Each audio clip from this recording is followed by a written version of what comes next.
which is against the can be exposed and ridiculed in the manner that I saw yesterday, just because of failure of protocol people. We cannot pretend to be talking on behalf of the deputy president. That is ridicule, and we cannot allow that. The lawmakers led by Ruaraka MP TJ Kajwang demanding to know the reasons why Deputy President William Ruto was in the company of 3 members of parliament was not cleared to leave Wilson Airport to Entebbe, Uganda. Mr. Speaker, this is a matter of national importance.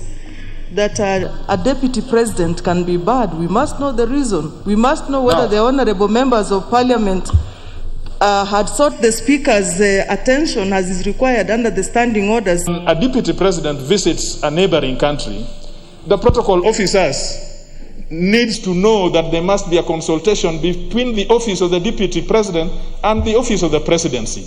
Elgeyo Marakwet Senator Kipchumba Murkomen, through his Twitter account, was quick to castigate the government over the incident, saying deputy president has never required permission to travel. This even as a section of Rift Valley Council of Elders weighed on the matter, claiming the incident was unfortunate as the country heads to the 2022 general election.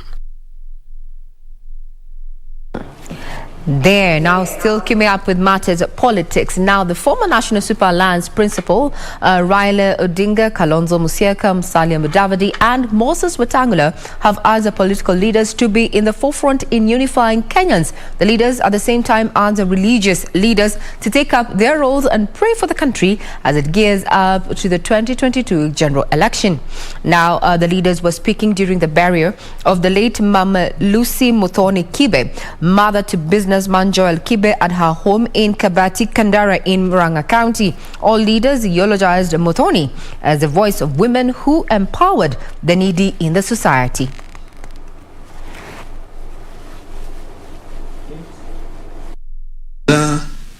Lakini jamii kwa jumla.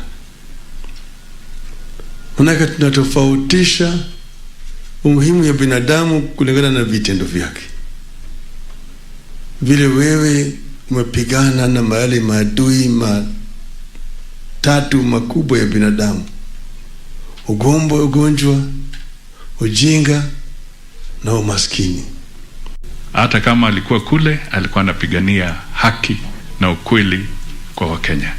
Kwa hivyo tunaomba Mungu ailaze roho yake mahali pema peponi, na tena afariji familia ya mzee Kibe. Ilikuwa ni mzungu arudi kwao, Mwafrika apate huru. Na huo huru tunao, tutunze kwa heshima ya huyo mama. Na tuboreshe umoja wetu, utu wetu vile vile.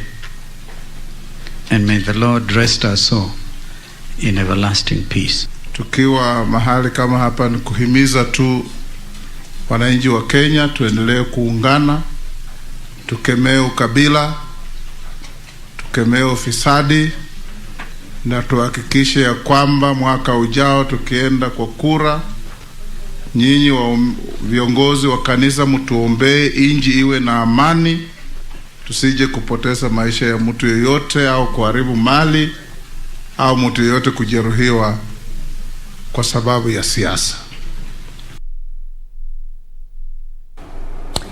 Now we cross over to matters of education, while the Ministry of Education has disbursed 17.5 billion shillings for the free primary and secondary school education for the financial year 2021-2022.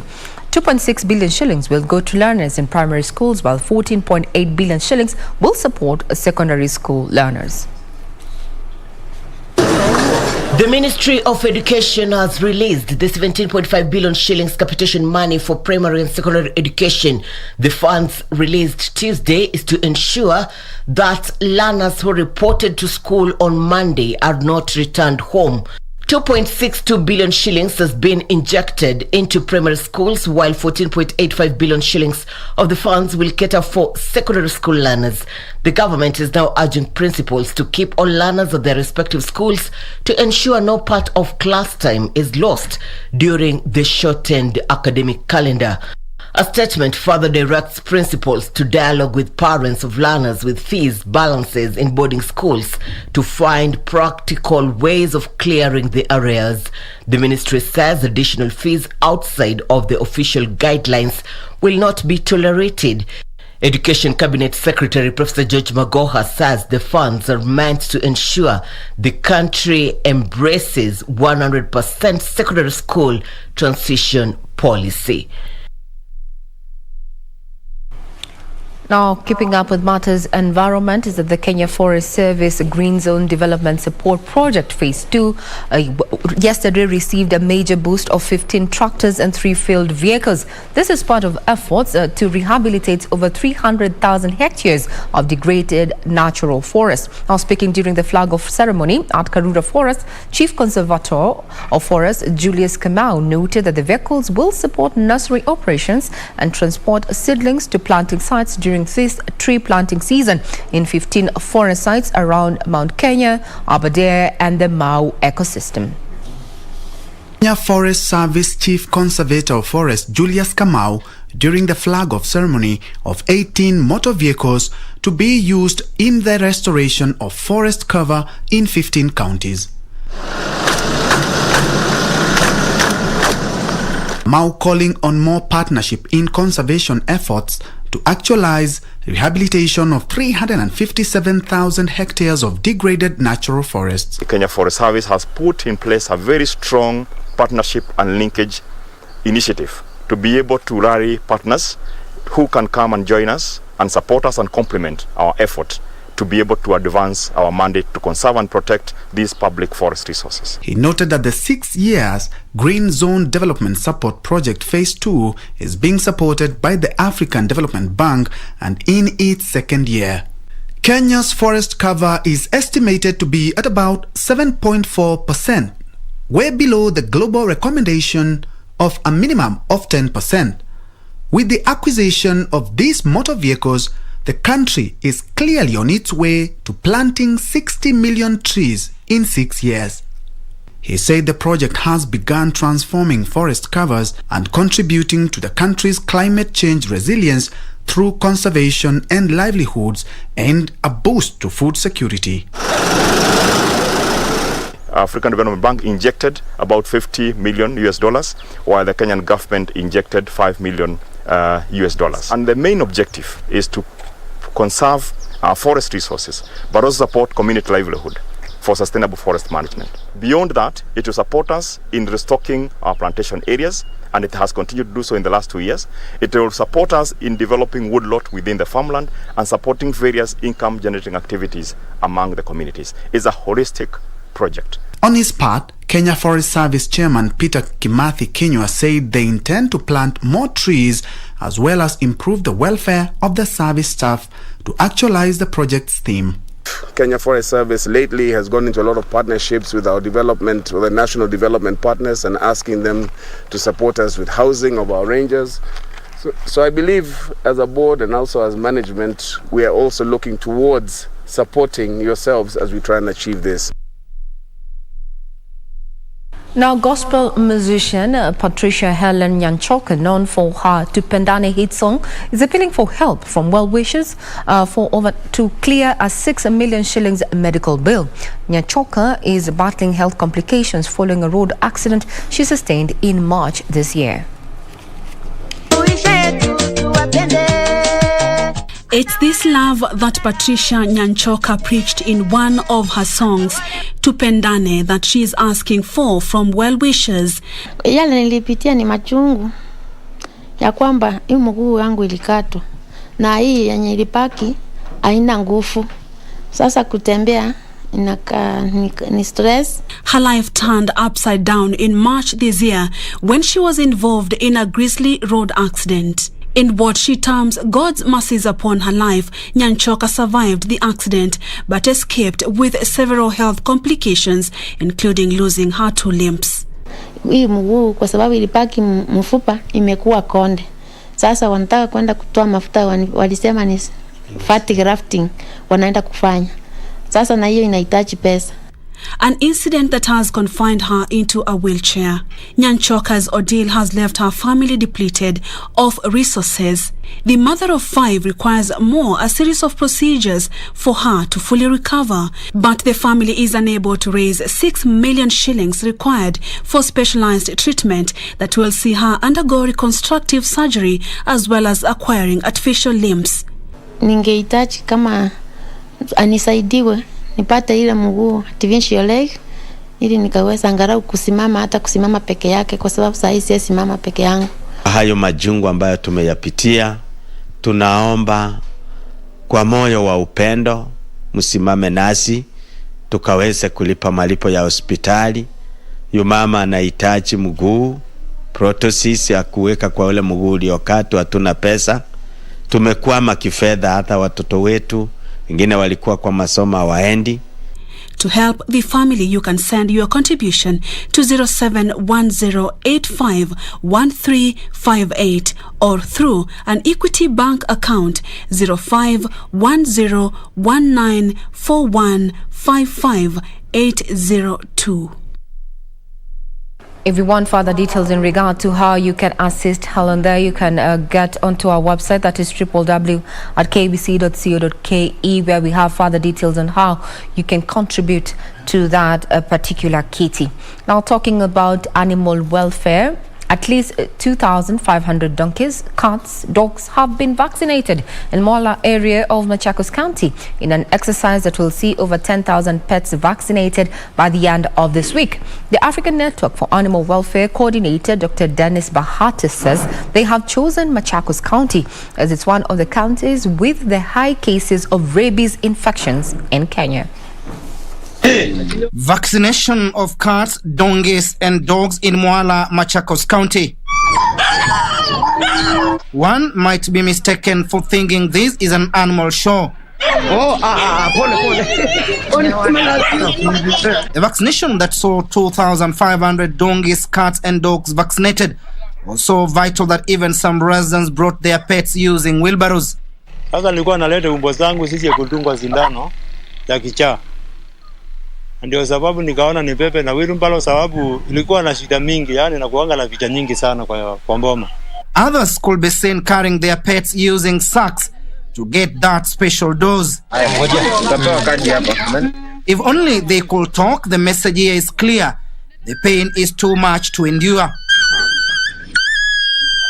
Nileta hizi umbo zangu sipate chanjo, nizuie in case sikiuma mtu nisipate shida sana. Tumelea mbwa 5, zetu ni 5, hizi zingine ni za majirani. Na tukaona juu mbwa zinadungwa shindano tuzilete zote. If only they could talk, the message here is clear. The pain is too much to endure. According to statistics, over 2,000 Kenyans die annually and 60,000 people globally because of rabies. The whole strategy focuses on how we can eradicate this disease, because we know it's very, very dangerous, and even based on research. The National Rabies Eradication Program seeks to enhance mass anti-rabies vaccination, public education and population management so as to eradicate rabies owing to its mortality rate. The whole vaccination exercise is free and set to take the whole week. The entire exercise will cost between 5 and 6 million shillings. Now, I'm just thinking about that yelping by that particular dog there as they received their vaccination there against rabies. And we've all been told that we need to get onto the bandwagon in as far as vaccination, when it comes to the issue of COVID-19.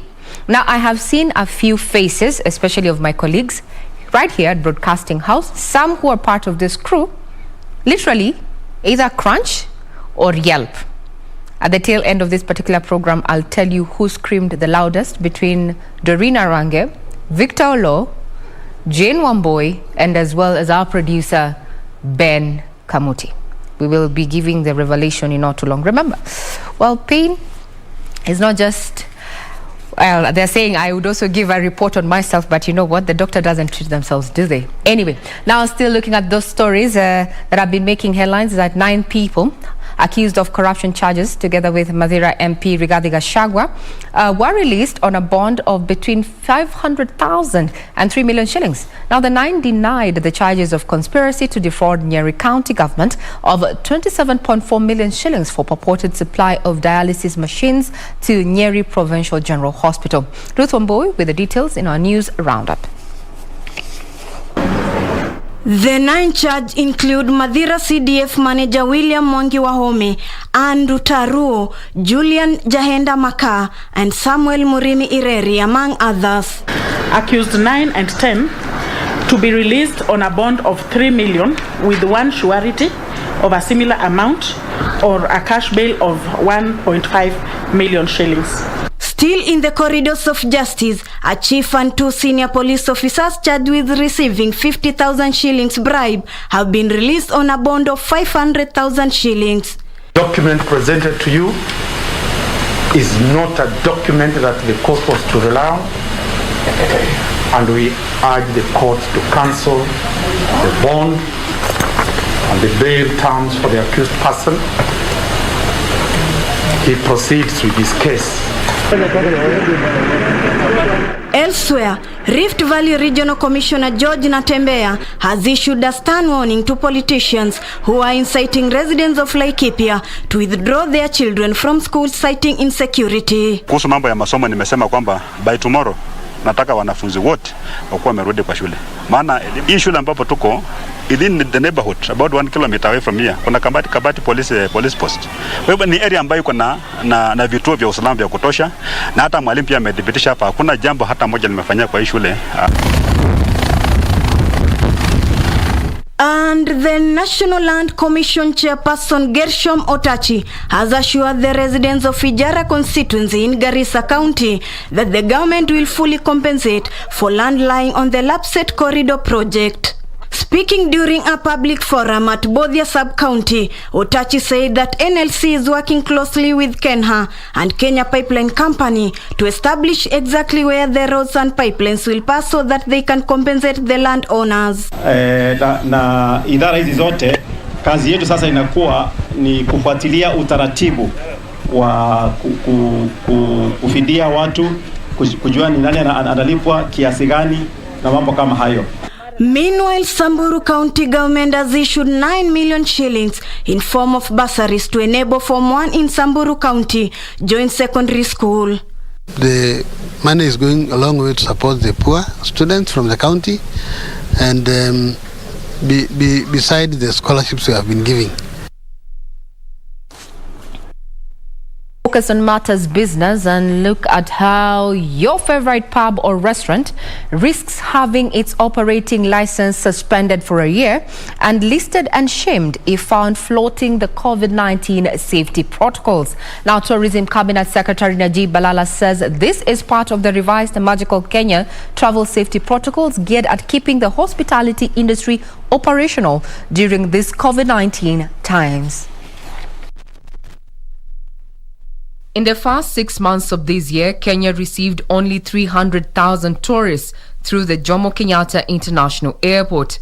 Amid the increasing COVID-19 cases, the Ministry of Tourism has revised protocols to keep tourist inflows. Under the new protocols, the spotlight is on bars, eateries and restaurants that now face the risk of having their operating licenses suspended for a year. We've agreed, particularly with pubs and restaurants who break the law.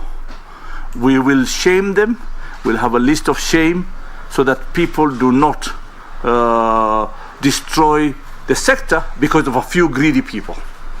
And we will take action on those individuals.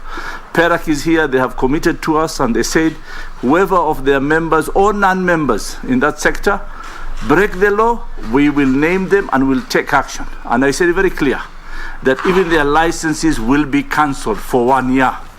The protocols also require hospitality industry players to verify that all their visitors at their premises have a negative test upon arrival as well as during departure, irrespective of their vaccination status. The Delta variant is more dangerous, so we will need you to have the PCR certificate to show it is negative for you to come into the country, so that we are sure that you are not coming with a virus. And when you depart the country, you also take a PCR certificate check so that you don't go with the virus outside the country at the same time. With the revised protocols, all eyes are on the industry players if indeed they can self-regulate as required. We are now going out and encouraging all our members, all tourism players, to please get your staff vaccinated, because what we have seen is that our clients also want to have that confidence that they're coming to be served in a safe environment. If they're coming vaccinated themselves, they would like to encounter teams of staff that are fully vaccinated. Well, now this comes at a time when our COVID positivity rate stands at 15.4%, according to the latest statistics from the Ministry of Health, where even 25 patients as of yesterday succumbed to the deadly virus. So you have to do what you have to do as an individual to ensure that you are safe and the person seated next to you is equally safe. Now, crossing over to the sporting arena, Kenya's dismal performance at the ongoing Tokyo Olympic Games continued yesterday afternoon as Nicholas Kipkorir Kimeli was the only flag bearer to secure a place in the final of the 5,000 meters men's meters race. Now Kimeli won the semi-final one with compatriot Daniel Simiu finishing 10th, while Samuel Masai did not finish the semi-final.